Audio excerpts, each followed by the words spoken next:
આપણે ગઈકાલે કેન્સનું જે વપરાશ વૃત્તિ વિધેય કે જેને આપણે ઉપભોગ વૃત્તિ વિધેય કહીએ છીએ એની આપણે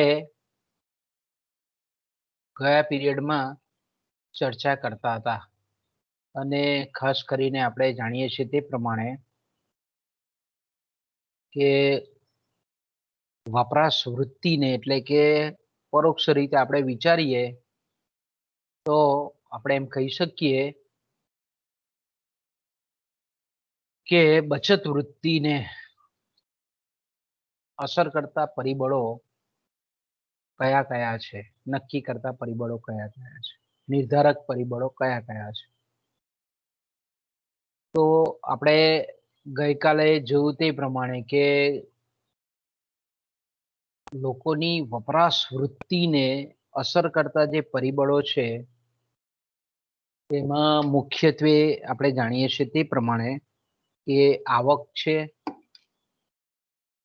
અને બીજા જે પરિબળો છે કે જેને આપણે વસ્તુલક્ષી પરિબળો કહીએ છીએ અને ત્રીજા જે પરિબળો છે તેને આપણે વ્યક્તિલક્ષી પરિબળો કહીએ છીએ કે આંતરિક પરિબળો તરીકે પણ એને આપણે ઓળખીએ છીએ. આપણે ગઈકાલે જોઈ ગયા તે પ્રમાણે કે ભાઈ કોઈ પણ વ્યક્તિની અથવા તો અર્થતંત્રની સમગ્ર વપરાશ વૃત્તિને અસર કરતું એક મહત્વનું પરિબળ એ આવક છે. આવક એ ખર્ચમાં વધારો કરે છે પણ વપરાશ વૃત્તિને ઘટાડે છે. એ જ રીતે આપણે એ પણ જોઈ ગયા કે ભાઈ આવકની વહેંચણી કયા પ્રકારની છે.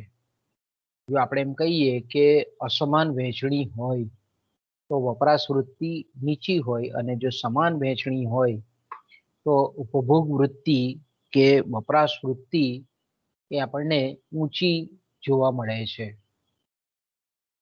એ જ રીતે આપણે ગઈકાલે વસ્તુલક્ષી પરિબળોની પણ થોડી ચર્ચા કરેલી હતી કે ભાઈ વેતન અને ભાવ સપાટીમાં થતા ફેરફારો કે અર્થતંત્રની જે વેતન અને ભાવ સપાટી જે છે એમાં જો પરિવર્તન આવે તો પણ વપરાશ વૃત્તિમાં પરિવર્તન આવે છે. વેતન જો વધે ઉત્પાદન ખર્ચ પણ વધે, સાથે સાથે વસ્તુઓના ભાવ પણ વધે. તો આપણે એમ કહી શકીએ કે આ ત્રણ પરિમાણમાં વધારો થાય સપ્રમાણ રીતે જો વધતા હોય તો અર્થતંત્રમાં કુલ વપરાશ વધે. કુલ વપરાશ વધવાની સાથે વપરાશ વૃત્તિ જે છે એ આપણને સ્થિર રહેતી જોવા મળે છે. પછી આપણે જે બીજું પરિબળ જોયેલું હતું એ આકસ્મિક, ખાસ કરીને આપણે એમ કહીએ કે આવક અને ખર્ચી શકાય તેવી આવક. કે ભાઈ જ્યારે આપણે એમ કહી શકીએ કે અર્થતંત્રમાં આવકનું સર્જન થાય અને ખાસ કરીને જો કંપનીઓ અથવા તો મૂડી વાદી બહુરાષ્ટ્રીય કંપનીઓ છે, મોટી મોટી જાયન્ટ કંપનીઓ છે, તો એ લોકો જે નફાનો વધારે પડતો ભાગ જો રિઝર્વ સ્વરૂપે રાખે અને ઓછું ડિવિડન્ડ જો આપે તો તેવા સંજોગોમાં ખર્ચવા પાત્ર આવક એ ઓછી થાય અને એટલા અંશે વપરાશ વૃત્તિને વિપરીત અસર કરે. એ જ રીતે આપણે ત્રીજું પરિબળ પણ જોયેલું હતું, આકસ્મિક નફો કે ખોટ. કે ભાઈ જો કોઈક અણધાર્યા જો ફેરફાર થાય આવકને લગતા, નફાને લગતા, તો તેવા સંજોગોમાં આપણે એમ કહીએ કે સમયના ટૂંકા ગાળામાં જો આકસ્મિક નફો થાય તો વપરાશ વૃત્તિ વધે છે. પણ જો આપણે એમ કહીએ કે આકસ્મિક ખોટ જાય તો તેવા સંજોગોમાં વપરાશ વૃત્તિ આપણને ઘટતી જતી જોવા મળે છે. ચોથું જે પરિબળ આપણે જે જોવાનું બાકી હતું, ત્રણ પરિબળની આપણે ગયા પીરિયડમાં ચર્ચા કરેલી હતી કે ભાઈ વ્યાજના દરમાં જ્યારે ફેરફારો થતા હોય અને તે કેવો હોય, નોંધનીય ફેરફારો હોય, તો તેની પણ આપણે એમ કહીએ કે વપરાશ વૃત્તિ પર એક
બાળકો અવાજ સંભળાય છે? હા સર. મોબાઈલ પર સ્વિચ કરવું પડે એવું છે, લાઈટ ગઈ છે એટલા માટે. હા, આપણે કન્ટિન્યુઅસ રાખીએ મોબાઈલ પર. લાઈટ આવશે તો પાછું કોમ્પ્યુટર જોઈન્ટ કરી દઈશું ચાલુમાં. તો મિત્રો આપણે જોયું તે પ્રમાણે કે જે ખાસ કરીને આપણે બચત વૃત્તિને અથવા તો વપરાશ વૃત્તિને અસર કરતા જે વસ્તુ લક્ષી પરિબળો છે, બાહ્ય પરિબળો છે, એમાં વ્યાજના દરમાં નોંધપાત્ર જે ફેરફારો થાય છે. અને એમાં પણ આપણે જાણીએ છીએ તે પ્રમાણે કે એક બાજુ વ્યાજના દર અને જે જામીનગીરીઓ છે એના ભાવો વચ્ચે આપણને વ્યસ્ત સંબંધ જોવા મળે છે. એટલે આપણે એમ કહી શકીએ કે જ્યારે અર્થતંત્રમાં વ્યાજના દર ઘટે ત્યારે જામીનગીરીઓના ભાવ એ આપણને વધતા જતા દેખાય છે. એટલે સામાન્ય રીતે આપણે એમ કહી શકીએ કે વ્યાજનો દર ઘટે ત્યારે જ્યારે જામીનગીરીઓના ભાવ ઊંચા જાય તો જામીનગીરી ધરાવનાર જે વ્યક્તિ છે એને મૂડી લાભ થાય, જેને આપણે કેપિટલ ગેઇન કહીએ છીએ. હવે જો મૂડીનો લાભ થાય તો તેવા સંજોગોમાં આપણે એમ કહીએ કે વપરાશ વૃત્તિ એ વધતી જતી જોવા મળે છે, વધે છે. એનાથી ઉલટું કે વ્યાજનો દર જ્યારે વધે છે તો તેવા સંજોગોમાં આપણે એમ કહીએ કે જામીનગીરીઓના ભાવ એ ઘટી જતા હોય છે. તો તેવા સંજોગોમાં આપણે એમ કહીએ કે કેપિટલ લોસ થાય એને, એટલે જેને આપણે મૂડી ગેરલાભ કહીએ છીએ, તે આપણને થતો જોવા મળે છે. તો સ્વાભાવિક છે કે વપરાશ વૃત્તિ ઘટે. આનું એક સિમ્પલ ઉદાહરણ આપણે લઈ શકીએ કે દાખલા તરીકે મેં મૂડી બજારમાં એટલે કે શેર બજારમાં ધારો કે 10,000 રૂપિયાનું રોકાણ કર્યું. ઓકે, લાઈટ આવી ગઈ છે, આપણે 5-7 મિનિટમાં પાછા જોઈન્ટ થઈશું કોમ્પ્યુટર પર, ત્યાં સુધી ચાલુ રાખીએ આપણે. કે ધારો કે આપણે એમ કહીએ કે મેં 10,000 રૂપિયાના કોઈ કંપનીના શેર લીધા. ઓકે, હવે આપણે એમ કહીએ કે ધારો કે અર્થતંત્રમાં વ્યાજના દર ઘટે છે, એટલે આપણે બીજા અર્થમાં કહીએ કે જામીનગીરીઓના, આપણે જે અર્થશાસ્ત્રીઓ કહે છે તે કે ભાઈ વ્યાજના દર અને જામીનગીરીના ભાવ વચ્ચે વ્યસ્ત સંબંધ છે. ધારો કે અર્થતંત્રમાં વ્યાજના દર ઘટ્યા એટલે આપણે માની લઈએ કે ભાઈ જામીનગીરીના ભાવ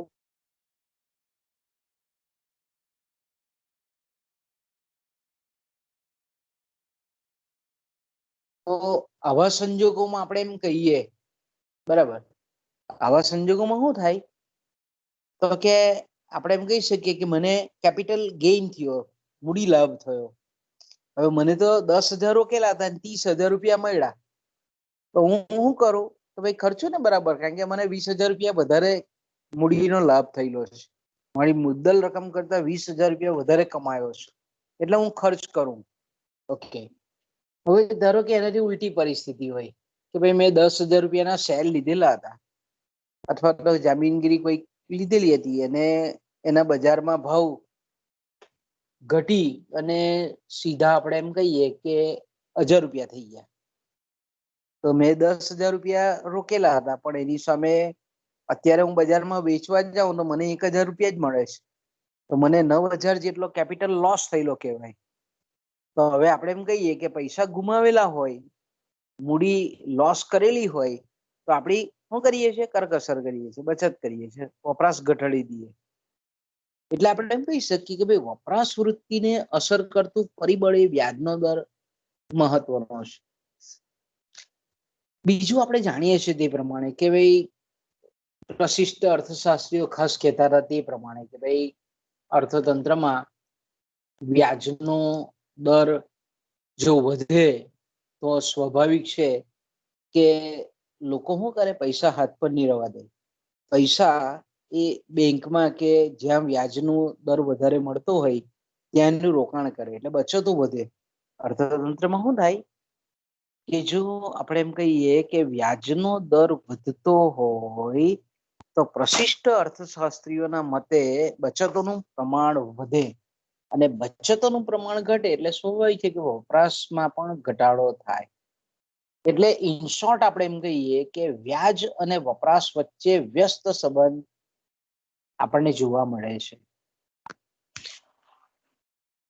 પણ જાણે આપણે એમ કહીએ કે ભાઈ કોઈ વ્યક્તિ હોય તો વ્યાજની અમુક ચોક્કસ નિશ્ચિત આવક જો મેળવવા માંગતી હોય તો વ્યાજના દર અને વપરાશ વચ્ચે આપણને સમસંબંધ જોવા મળે. કે દાખલા તરીકે આપણે એમ કહીએ કે ભાઈ કોઈક વ્યક્તિ અમુક નિશ્ચિત, આપણે કહીએ ને કે ભાઈ મંથલી ઇન્કમ સ્કીમ, ભાઈ આપણે અમુક રકમનું રોકાણ કરીએ માર્કેટમાં અથવા પોસ્ટમાં કે કોઈ જગ્યાએ, તો આપણને ચોક્કસ દર મહિને અમુક ફિક્સ ઇન્કમ વ્યાજના રૂપમાં મળતી હોય, બરાબર. તો આપણે એમ કહીએ કે આ વ્યાજરૂપી આવક મેળવવા માટે વ્યક્તિએ શું કરી દે કે ભાઈ નિશ્ચિત, એને બહુ પેલું એવું નથી કે ભાઈ મારે આનાથી વધારે જોઈએ છે, અમુક ચોક્કસ ફિક્સ્ડ હોય. તો એવા સંજોગોમાં આપણે એમ કહીએ કે આવી જે ફિક્સ્ડ વ્યાજરૂપી આવક જો મેળવવી હોય તો વ્યક્તિ શું કરે, પહેલા કરતા એની જે બચત છે તે ઓછી કરી નાખે. તો આપણે એમ કહી શકીએ કે આમ જોઈએ તો વ્યાજનો દર અને વપરાશ વૃત્તિ વચ્ચે આપણને કહીએ કે જે અસર છે બંનેની એકબીજાની, અથવા તો આપણે એમ કહીએ કે વ્યાજના દરની વપરાશ વૃત્તિ પરની જે અસર છે તે કેવી છે, અતિ સંકુલ છે, અનિશ્ચિત છે. ત્યાર પછી આવે છે આપણે એમ કહીએ કે પાંચમું વસ્તુલક્ષી પરિબળ એ છે સરકારની રાજકોષીય નીતિ. બરાબર. સરકારની જેને આપણે રાજકોષીય નીતિ કહીએ છીએ એમાં ખાસ કરીને આપણે જાણીએ છીએ તે પ્રમાણે કે સરકારની રાજકોષીય નીતિમાં સરકારની જે કરવેરા અંગેની નીતિ છે, સરકારની જે આપણે એમ કહીએ કે જાહેર ખર્ચ અંગેની નીતિ છે, અને સરકારની જે દેવા સંબંધી નીતિ છે એને આપણે રાજકોષીય નીતિ કહીએ છીએ. તો સ્વાભાવિક છે કે ભાઈ સરકારની જે રાજકોષીય નીતિ છે એ પણ વપરાશ વૃત્તિને અસર પહોંચાડે છે. સરકાર આપણે એમ કહીએ કે જો સરકારનો જ્યારે રાજકોષીય ખર્ચ હોય અને રાજકોષીય ખર્ચ હોય અને ત્યારે જો આપણે એમ કહીએ કે સરકાર ખાસ કરીને મેં કીધું તેમ કે ભાઈ તેવા સંજોગોમાં જો સરકાર આપણે એમ કહીએ કે રાજકોષીય ખર્ચ હોય ને સરકાર જો ખર્ચ પુરવણીનો આશરો લે તો તેવા સંજોગોમાં આપણે એમ કહીએ બરાબર, એવા સંજોગોમાં આપણે એમ કહીએ કે એક જ 2 મિનિટ ચાલુ રાખજો, કારણ કે આપણે કોમ્પ્યુટર પર એટેચ થઈએ છીએ પાછા.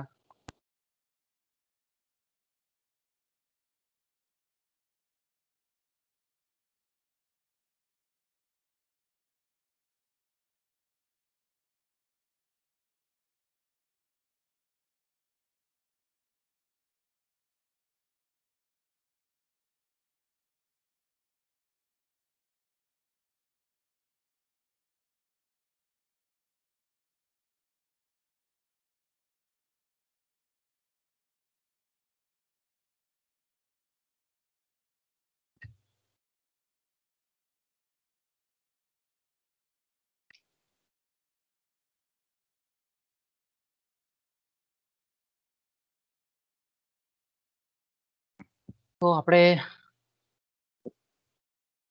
જાણીએ છીએ તે પ્રમાણે કે સરકાર જ્યારે મેં કીધું તેમ કે ભાઈ રાજકોષીય સરકારની ખદ હોય, અને રાજકોષીય ખદ એટલે આપણે એમ કહી શકીએ કે સરકારની જે કુલ આવક છે એના કરતા કુલ ખર્ચનું પ્રમાણ જ્યારે વધારે હોય તો તેવા સંજોગોમાં આપણે એમ કહી શકીએ કે ખાસ કરીને સરકાર ખાદ્ય પુરવણીનો જો આશરો લે તો તેવા સંજોગોમાં આપણે એમ કહી શકીએ કે અર્થતંત્રમાં નાણાંનું પરિમાણ વધતા કુલ ખર્ચમાં આપણે એમ કહી શકીએ કે આપણને વધારો થતો જોવા મળે છે. અને પરિણામ સ્વરૂપ આપણે એમ કહીએ કે કુલ ખર્ચમાં વધારો થાય એટલે લોકોની નાણાકીય આવક વધે અને વપરાશ વૃત્તિમાં આપણને વધારો થતો જોવા મળે છે.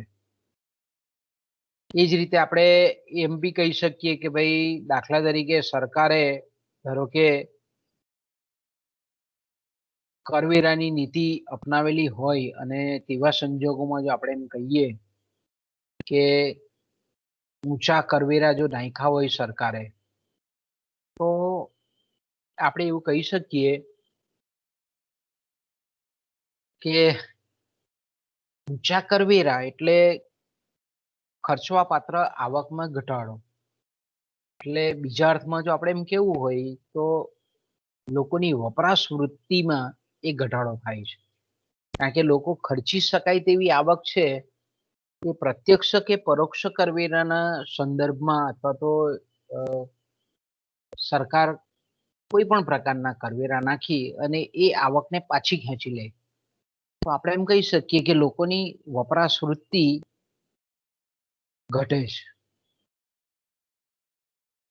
એ જ રીતે મેં કીધું તેમ કે ભાઈ સરકાર જ્યારે ખાસ કરીને જાહેર દેવું કરતી હોય, બરાબર, સરકાર આપણે એમ કહીએ કે ઘણી વખત એવું બી બને કે રાજકોષીય નીતિ અન્વયે લોકોનો ખર્ચ ઘટાડવા માટે અલગ અલગ ખાસ કરીને યોજનાઓ લાવે. અમુક રોકાણની સ્કીમો લાવે અને તે સંજોગોમાં આપણે એમ કહીએ કે લોકો એમાં રોકે અને લોકોની જે આવક છે ખર્ચવા પાત્ર આવક તે ઘટે, એટલે આપણે એમ કહી શકીએ કે વપરાશ વૃત્તિમાં પણ ઘટાડો થાય.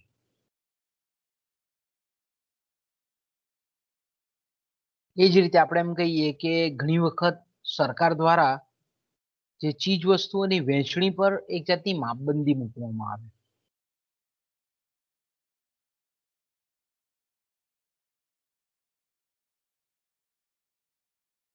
આપણે એમ કહીએ કે વપરાશ વૃત્તિ પર કાપ મુકાય એને પરિણામ સ્વરૂપ. અને બીજી બાજુ આપણે એમ કહીએ કે ભાવ નિયમન અને માપબંધી જો હળવી થાય, બરાબર, તો તેવા સંજોગોમાં આપણે એમ કહી શકીએ કે લોકોની વપરાશ વૃત્તિમાં વધારો થાય છે. એટલે કહેવાનો મારો તાત્પર્ય એટલો છે કે સરકાર જો જાહેર ખર્ચમાં વધારો કરે તો સ્વાભાવિક છે કે લોકોની આવક વધે.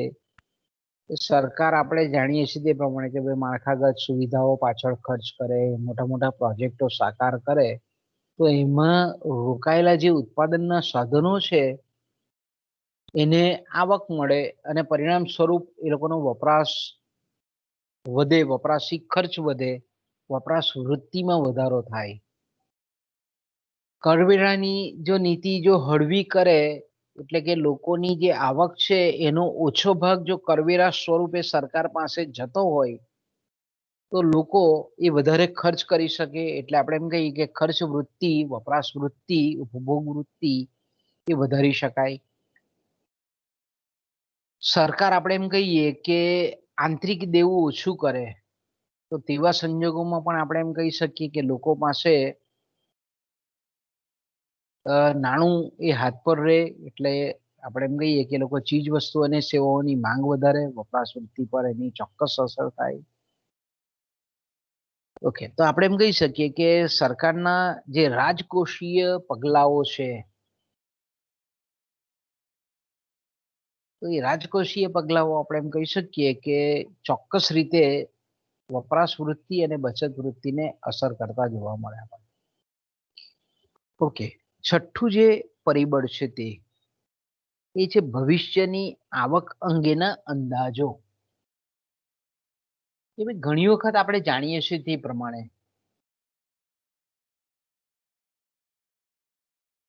કે વ્યક્તિને જો એવું થાય કે ભાઈ પોતાની આવક ભવિષ્યના નજીકના ગાળામાં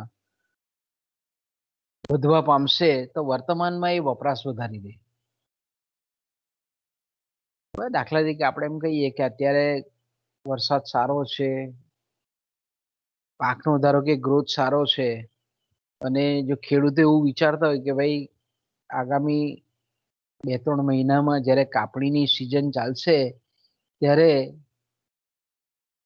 સારા ભાવ આવશે, સારું ઉત્પાદન થશે, તો એ લોકો શું કરે, વર્તમાન સમયમાં વપરાશ વધે. એ જાણે છે કે 2-3 મહિનામાં પૈસા આવવાના જ છે આપણે. એ જ રીતે આપણે એમ કહીએ કે કોઈક એવી વ્યક્તિ હોય કે એને વારસામાં કઈ સંપત્તિ મોટી અસ્કયામતો મળવાની હોય, બક્ષિસ મળવાની હોય, અથવા તો કોઈક એવી આકસ્મિક ધન લાભ થવાનો હોય, એવી કંઈક એમને આપણે એમ કહીએ કે ભાવિ આવક અંગેના જે અંદાજો છે કે ભાઈ રિટાયર થવાના છે ને પ્રોવિડન્ટ ફંડની રકમ મળવાની છે, કે ગ્રેજ્યુઇટી મળવાની છે, કે અન્ય કોઈક આપણે કહીએ કે બોનસ મળવાનું છે, ગમે તે એક્સ વાય ઝેડ, તો તેવા સંજોગોમાં ભવિષ્યમાં મળવાની આવક છે એટલે વર્તમાનમાં એની વપરાશ વૃત્તિ આપણને વધતી જતી જોવા મળે. પણ આનાથી ઉલટું કે ભાઈ ભવિષ્યમાં અત્યારે જે આવક મળે છે એના કરતા જો આવક ઘટવાની સંભાવના હોય તો એનાથી ઉલટું ચિત્ર આપણને જોવા મળે કે ભાઈ વર્તમાન જે વપરાશ જે છે તેમાં ઘટાડો કરે, કરકસર પૂર્વક એ જીવે, બચત વધારે, કારણ કે ભવિષ્યમાં હવે અત્યારે જે આવક મળે છે તે કદાચ વધારે ભવિષ્યમાં મળવાની નથી, કે ભાઈ ટૂંક સમયમાં જે નોકરીમાંથી રિટાયર થવાના હોય તો એ જાણે કે ભાઈ હવે બહુ લાંબા સમય સુધી પૈસા મળવાના નથી, તો તેવા સંજોગોમાં એ વપરાશ ઘટાડે અને બચત વધારે, એટલે વપરાશ વૃત્તિ મંદ પડે અને બચત વૃત્તિને આપણે એમ કહીએ કે વેગ મળે. તો કેઇન્સ આપણને એવું કહેવા માંગે છે કે ભાઈ આ જે ખાસ કરીને વસ્તુલક્ષી પરિબળો છે, બાહ્ય પરિબળો છે, એમાં પણ આકસ્મિક નફો અને ખોટ છે, વ્યાજનો દર છે અને સરકારની જે રાજકોષીય નીતિ છે, આ 3 પરિબળો એવા પરિબળો છે કે જેમાં સમયના ટૂંકા ગાળામાં ફેરફાર થવાનો અવકાશ છે. પણ બાકીના જે પરિબળો છે, અન્ય પરિબળો, એ કેવા છે? એ ટૂંકા ગાળામાં પરિવર્તનશીલ નથી, પરિવર્તનક્ષમ નથી. તો આપણે એમ કહીએ કે આ જે 3 પરિબળોની વપરાશ વૃત્તિ પર કેવી અસર પડે, એ આવકનું જે પરિબળ છે એની તુલનામાં બહુ પ્રભાવક નથી, એટલું બધું શક્તિશાળી નથી. એટલે આપણે એમ કહી શકીએ કે બાહ્યલક્ષી જે પરિબળો છે, બાહ્ય પરિબળો છે, એ વ્યક્તિની કે લોકોની વપરાશ વૃત્તિને બહુ વધારે પડતી અસર કરતા નથી, લગભગ સ્થિર જ રહે છે. કે ભાઈ એક વખત જે ઢાંચામાં એમની વપરાશની કે બચત કરવાની જે ટેવ પડેલી છે, એ પ્રમાણે આપણે એમ કહીએ કે મોટે ભાગે વ્યક્તિ કે કુટુંબનું વપરાશ અંગેનું માનસ નક્કી થાય. એટલે લગભગ આપણે એમ કહીએ કે આવકની જે અસર વ્યક્તિની જે વપરાશ વૃત્તિ પર થાય છે, એટલી શક્તિશાળી અસર આ અન્ય પરિબળો, આવક સિવાયના પરિબળોને લીધે થતી નથી. એટલે આપણે એમ કહી શકીએ કે વપરાશ વૃત્તિ લગભગ એ આપણને સ્થિર રહેતી જોવા મળે છે. હવે જે બીજા પરિબળો છે તેને આપણે કહીએ છીએ વ્યક્તિલક્ષી, અથવા તો એને આપણે આંતરિક પરિબળો કહીએ છીએ. હવે વ્યક્તિલક્ષી કે આંતરિક પરિબળો એટલે ખાસ કરીને આપણે એમ કહીએ કે કેઇન્સ એવું કહેવા માંગે છે કે ભાઈ વ્યક્તિઓ છે, કુટુંબો છે, સંસ્થાઓ છે અને સમાજ જે છે તે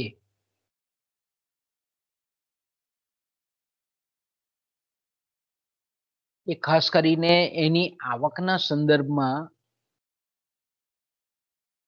ખર્ચ કેમ ઓછો કરે છે, એવા કેટલાક પરિબળોને કેઇન્સ એ આંતરિક પરિબળો કે વ્યક્તિલક્ષી પરિબળો તરીકે ઓળખાવે છે. આ પરિબળો જે છે, આંતરિક પરિબળો, એને 2 પેટા વિભાગમાં વહેંચવામાં આવે છે. પહેલા જે પરિબળો છે જેને આપણે સાયકોલોજીકલ ફેક્ટર કહીએ છીએ અને બીજા છે જે સોશિયલ ફેક્ટર કહીએ છીએ. પહેલા જે પરિબળો છે તેને આપણે માનસશાસ્ત્રીય પરિબળો કહીએ છીએ અને બીજા કેટલાક પરિબળો છે તેને આપણે સામાજિક પરિબળો કહીએ છીએ. તો સામાન્ય રીતે કેઇન્સ આપણને એવું કહે છે કે વ્યક્તિઓ, પેઢીઓ, સંસ્થાઓ, કંપનીઓને બચત કરવા માટે પ્રેરતા, એટલે કે વપરાશ ઓછો કરવા માટે પ્રેરતા 8 જેટલા હેતુઓ છે. એ 8 હેતુઓ પૈકીનો જે પહેલો હેતુ છે, જેને આપણે સાયકોલોજીકલ, માનસિક પરિબળો કહીએ છીએ, એનો પહેલો જે હેતુ છે એ છે પ્રિકોશનરી ઓબ્જેક્ટિવ. કે ભાઈ અગમચેતી, કે ભાઈ કોઈ પણ વ્યક્તિ હોય કે કોઈ પણ કુટુંબ હોય કે કોઈ પણ પેઢીનો માલિક હોય, કોઈ પણ સંસ્થા હોય, તે શું કરે છે કે અત્યારનો સમય એ કેવો છે કે ભાઈ ઝડપી સમય છે. અકસ્માતો થવાની પૂરેપૂરી શક્યતા વાળો આપણે એમ કહીએ કે અનિશ્ચિત સમય છે, જોખમી સમય છે. તો આવી આપણે કહીએ કે આપોઆપ આકસ્મિક, કોઈ દિવસ વિચારેલું નહીં હોય તેવી આપત્તિઓ જો આવી પડે તો તેને પહોંચવી વળવા માટે જે બચતો કરવામાં આવે છે તેને આપણે કહીએ છીએ અગમચેતીનો હેતુ. આગળથી ચેતી જાય કે આવું થાય તો તે સંજોગોમાં આપણે એમ કહીએ કે વ્યક્તિ હોય કે પેઢી હોય કે કોઈ પણ સંસ્થા હોય કે કોઈ પણ કંપની હોય તેના માલિકો શું વિચારે, કુટુંબના મોભી હોય તે શું વિચારે કે ભાઈ આવી આકસ્મિક પરિસ્થિતિનું નિર્માણ થાય તો કઈ રીતે આપણું ગાડું ચલાવવું. બરાબર, આપણે કોરોનાની મહામારીને કોઈને ખબર નહીં હશે કે આટલા સમય સુધી આખું સ્થાનિક અર્થતંત્ર અને ધંધાકીય અર્થતંત્ર કે ઘરનું અર્થતંત્ર ગુંચવાઈ જશે. પણ આપણે એમ કહીએ કે આકસ્મિક આપત્તિ આવી એટલે આપણા વડીલો ઘરના હોય તેને ચોક્કસ રીતે અમુક આવકનો ભાગ બચાવેલો હોય, કારણ કે જાણે છે કે ભાઈ આપણે આકસ્મિક આપત્તિ આવી જાય તો કોઈની પાસે હાથ લંબાવવો નહીં પડે, સામાન જળવાઈ રહે, એટલા માટે શું કરે છે એ આવકને પૂરેપૂરી ખર્ચતા નથી. આ માનસિક પરિબળ છે કે ભાઈ આકસ્મિક આપત્તિ વખતે કોઈની પાસે આપણું માન જોખમાય નહીં, સામાનથી હકભેર આપણે જીવી શકીએ. એટલે વપરાશ આવક જેટલો પૂરેપૂરો વપરાશ નહીં કરે, એમાંથી કંઈક ભાગે બચાવે છે. એટલે હવે આપણે એમ કહીએ કે આપણે સમાજમાં ઘણા માણસો એવા પણ દેખાય કે ભાઈ પડશે તેને દેવાશે. બરાબર, આપણને સમાજમાં બે ટાઈપની પ્રકૃતિવાળા માણસ દેખાય. એક બહુ કોન્શિયસ હોય, એકને એવું થાય કે ભાઈ બીજા પાસે હાથ હું કાર લંબાવવાનો, બીજાને એમ થાય કે ભાઈ જરૂર પડે તો આપણે હાથ લંબાવવામાં વાંધો હું. હવે બે ટાઈપની પ્રકૃતિવાળા માણસ હોય. એટલે અહીંયા આપણે એમ કહીએ કે એવા પેઢીના માલિકો પણ એવા હોય, કુટુંબો પણ એવા હોય ઘણા કે ભાઈને બહુ સંકોચ નહીં થાય, શંકા એ નહીં થાય, સંશય નહીં થાય કે ભાઈ ચાલી અત્યારે આપણે જરૂર પડી છે તો આપણે હાથ લંબાવવામાં કઈ વાંધો નહીં. જ્યારે આપણી પરિસ્થિતિ સારી હશે ને એને તકલીફ પડે તો આપણે પહોંચી વળીશું. તો વપરાશ વૃત્તિનો આધાર આના પર છે. આ રીતની જે માનસિક પરિબળો છે, વ્યક્તિ જુદા જુદા હોય. કોઈ બિચારો બહુ સેન્સિટિવ સંવેદનશીલ હોય, એ સારું શોષાયા કરે ખરો પણ માંગે નહીં બીજા પાસે. તો આપણે એમ કહીએ કે આવો સ્વભાવ વાળો છે, ધીર ગંભીર અને સંવેદનશીલ, તેલા લોકો આપણે એમ કહીએ કે પોતાની આવકનો ખર્ચ ઓછો કરે, વપરાશ ઓછો કરે, બચત વધારે કરે લોકો. પણ મેં કીધું તેમ કે ભાઈ એકદમ જેને આપણે કહીએ ને જાડી ચામડી ના હોય એને બહુ વાંધો નહીં આવે, કંઈક એવું નહીં કે ભાઈ એમાં શું થઈ ગયું, એમાં હું માન ગભાવવાનું. તો એ આપણે એમ કહીએ કે ખાસ કરીને આવક એ ખર્ચી નાખે, વર્તમાનમાં જીવે, ભવિષ્યને બહુ વધારે મહત્વ નહીં આપે, એટલે એની વપરાશ વૃત્તિ ઊંચી હોય. બીજો આપણે એમ કહીએ કે વ્યક્તિઓ કે પેઢીઓ કે આપણે એમ કહીએ કે કુટુંબો જે પોતાની આવક ને બહુ વિચારીને ખર્ચ કરે, વપરાશ કરે, એ છે દૂરંદેશીનો હેતુ, લાંબુ વિચારે, ત્યારે આપણે ફોરસાઇટ કહીએ, ફોરસાઇટ મોટિવ. કે ભાઈ જવાબદાર વ્યક્તિ હોય કુટુંબનો તો એવું વિચારે કે ભાઈ અત્યારે હું 50 પહોંચ્યો તો હવે 10 વર્ષ પછી વૃદ્ધત્વ ધીરે ધીરે આવવાની શરૂઆત થઈ જાય તો અત્યારે બધો જ આવક જેટલી કમાય છે તે ખર્ચ કરતા થોડી ઓછી ખર્ચ કરીએ આપણે. એટલે વૃદ્ધાવસ્થાને ધ્યાનમાં રાખીને પોતાની વપરાશ વૃત્તિ પર એક કાપ મૂકે અને બચત વધારે, બચત વૃત્તિને વેગ આપે. બીજું આપણે એમ કહીએ કે ઘણા વ્યક્તિઓ તો ભાઈ બાળકો ભણે છે, ભણવાનો ખર્ચ એને ઉઠાવવાનો હોય, ગમે ત્યારે ગમે તેવી આકસ્મિક જરૂરિયાતો ઊભી થઈ જાય તો તેવા સંજોગોમાં આપણે એમ કહીએ કે એના ભણતરના જે પ્રશ્નો છે એને પહોંચી વળવા માટે કે ભાઈ છોકરા છોકરી મોટા લગ્ન ઉંમરના થઈ ગયા હોય તો એના ખર્ચ માટે, એના પ્રસંગોને પાર પાડવા માટે આવકનો અમુક ભાગ એ બચાવે છે, એટલે કે વપરાશ ઓછો કરે છે. તો હવે આપણે એમ કહીએ દૂરંદેશીનો હેતુ હોય. ત્રીજો જે હેતુ છે તેને આપણે ગણતરીનો હેતુ કહીએ છીએ, કેલ્ક્યુલેશન ઓબ્જેક્ટિવ કહીએ છીએ, મોટિવ કહીએ છીએ. કે ભાઈ આજે બચત કરીશું બરાબર, તો એ બચત એ ભવિષ્યમાં આવકનું સાધન બને. બરાબર, અત્યારે આપણે એમ કહીએ એ આપણે દરેક ઘરોમાં આપણે જોઈએ છે કે ભાઈ પોસ્ટમાં નાનું મોટું ખાતું ખોલાવેલું હોય, વીમા પ્રીમિયમ ભરતા હોય, બેંકમાં ફિક્સ ડિપોઝિટ મૂકવા માંગતા. તો અહીંયા કેલ્ક્યુલેશન ચાલતી હોય મગજમાં કે ભાઈ આજે આપણે ભલે પેટે પાતા બાંધીને થોડાક પૈસા બચાવીએ, એ જ પૈસા આપણને ભવિષ્યમાં એમાંથી ઇન્કમ ઊભી થશે, એમાંથી આપણો ભવિષ્યનો ખર્ચ જે તે સમયે ચાલી રહેશે. તો આવી કેલ્ક્યુલેશન મગજમાં હોય તો એને લીધે આપણે એમ કહીએ કે વ્યક્તિ પોતાની તમામ આવકને ખર્ચી નથી નાખતી, એ અમુક એમાંથી બચાવે છે. તો આવો ગણતરી ચોક્કસ પ્રકારની સાયન્ટિફિક એના મગજમાં ગણતરી હોય અને એ પોતે પોતે બચત કરે છે.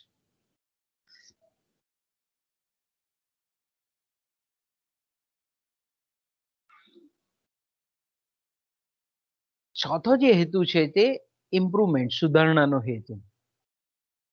કે ભાઈ અત્યારે જે આવક પ્રાપ્ત થાય છે, અત્યારે આપણે નાના ઘરમાં રહીએ, નાના વાહનથી આપણે એમ કહીએ કે ચલવી લઈએ, સાયકલનો ઉપયોગ કરી લઈએ. તો અત્યારે જો આપણે એમ કહીએ કે આવકમાંથી જો બચાવીએ તો ભવિષ્યનું આપણું જે જીવન ધોરણ છે એ ઊંચું લઈ જઈ શકીએ. આપણે એમ કહીએ ઇમ્પ્રુવમેન્ટ, માણસનું આપણે એમ કહીએ કે અત્યારે વર્તમાન સમયમાં જે એની આવક છે એમાંથી ઓછો ભાગ કેમ ખર્ચવા માંગે છે? તો આપણે એમ કહી શકીએ કે ભવિષ્યમાં વધારે સારું જીવન ધોરણ જીવી શકાય એટલા માટે આપણે એમ કહીએ કે સુધારણાના દ્રષ્ટિકોણથી આપણે એમ કહીએ કે વ્યક્તિ એ ઓછો ખર્ચ કરે છે. 2 મિનિટ હોલ્ડ કરજો, હા, એક જ સેકન્ડ.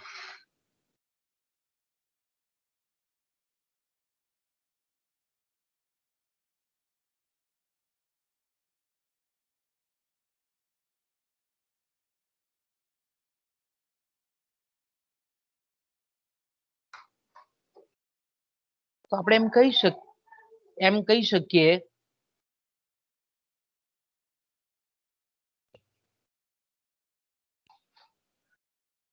કે આવો સુધારણાના હેતુસર પણ વ્યક્તિ જે છે તે આવકમાંથી અમુક ભાગ ખર્ચ કરે છે ને અમુક ભાગ બચાવે છે. ઓકે. ઘણી વખત આપણે જાણીએ છીએ તે પ્રમાણે કે ભાઈ વ્યક્તિ જે છે તે સ્વતંત્રતાનો હેતુ હોય કે ભાઈ આવક છે તો અત્યારે એનો ખર્ચ ઓછો કરીએ, બચાવીએ તો ભવિષ્યમાં મુક્ત રીતે એનો આપણે એમ કહીએ કે ફ્રીલી જ્યારે ઈચ્છા થાય ત્યારે આપણે ભવિષ્યમાં એમાંથી મુક્ત રીતે આપણે ખર્ચ કરી શકીએ, કોઈ પણ જાતના બંધન વગર, છૂટથી. આપણી જ્યારે જવાબદારીઓ બધી પૂર્ણ થઈ જાય ત્યારે બહુ મુક્ત મને આપણે એનો ખર્ચ કરી શકીએ. આ રીતની આપણે એમ કહીએ કે ફ્રીનેસ માટે, સ્વતંત્રતા માટે આપણે એમ કહીએ કે વ્યક્તિ પોતાની આવકનો અમુક ભાગ બચાવે.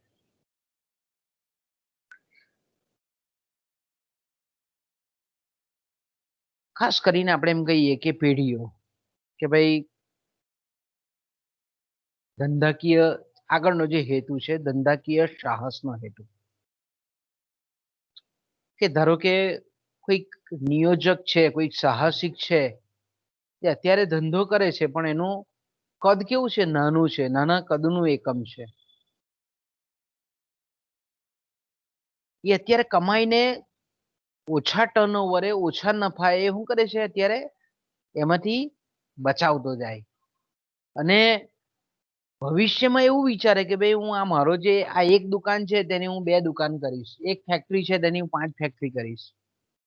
તો આવો જેને આપણે એમ કહીએ ને કે સાહસિકતાનો હેતુ કે ભાઈ ધંધો છે તેનું વિસ્તરણ કરવાનો હેતુ, અત્યારે હું જેટલા માણસને રોજગારી આપું છું તેના કરતા 10 ગણા વધારે માણસોને રોજગારી અત્યારે જો પ્રોફિટ મેળવું છું એના કરતા વધારે ભવિષ્યમાં પ્રોફિટ મળે. ઘણી વખત આપણે જાણીએ છીએ તે પ્રમાણે કે વ્યક્તિ પોતાનો આવકનો અમુક ભાગ સાઈડ પર સ્પેર પર રાખતો જાય અને એવું કહે કે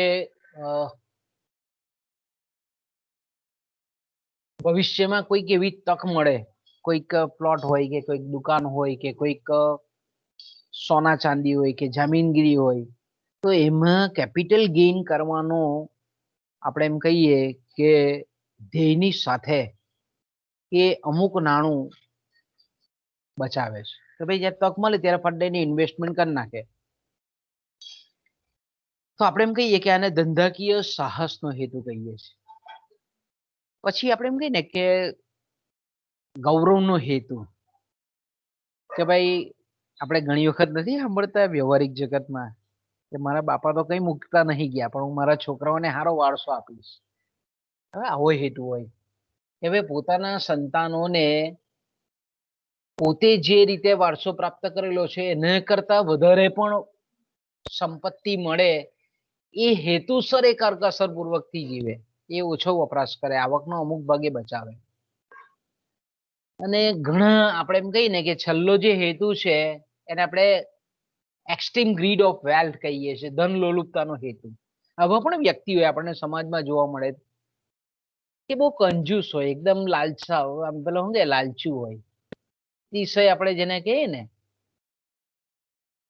કે એ સ્વભાવથી જોયું કે પૈસાની પાછળ જ પડતો હોય, ખર્ચે ની પૈસા પુષ્કળ હોય. એને એવું થાય કે ભાઈ ધનના ઢગલાની ઉપર જ હું હુએ તો જ એને ઊંઘ આવે, એ ટાઈપની માનસિકતા ધરાવતા હોય. તો એ લોકો આપણે એમ કહીએ કે આવો જે કૃપણ સ્વભાવ છે એનો, એ કૃપણ સ્વભાવને સંતોષવા માટે આવકને બચાવે. એની આવક કેવી હોય, આવક પુષ્કળ હોય પણ ખર્ચે નહીં, કારણ કે એને માનસિકતા એવી બંધાઈ ગયેલી હોય ધનની લાલસા. વધારે જેમ જેમ એની પાસે પૈસો વધારે આવતો જાય તેમ તેમ વધારે ને વધારે બચત કરતો જાય. તો આટલા જે પરિબળો છે તેને આપણે કહીએ છીએ વ્યક્તિલક્ષી પરિબળો, કે જે એમાં ખાસ કરીને માનસિક પરિબળો અવિભાગના. તો મિત્રો અહીંયા આપણે અટકીએ, આપણો 2:15 નો પીરિયડ છે, આપણે પાછા 2:15 ભેગા થઈએ. સારું, આપણે 2:15 ભેગા થઈએ. Okay sir.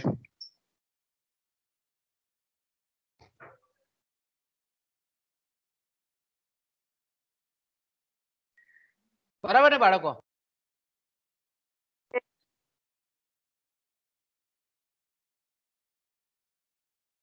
ઓકે, તો અહીંયા મીટિંગ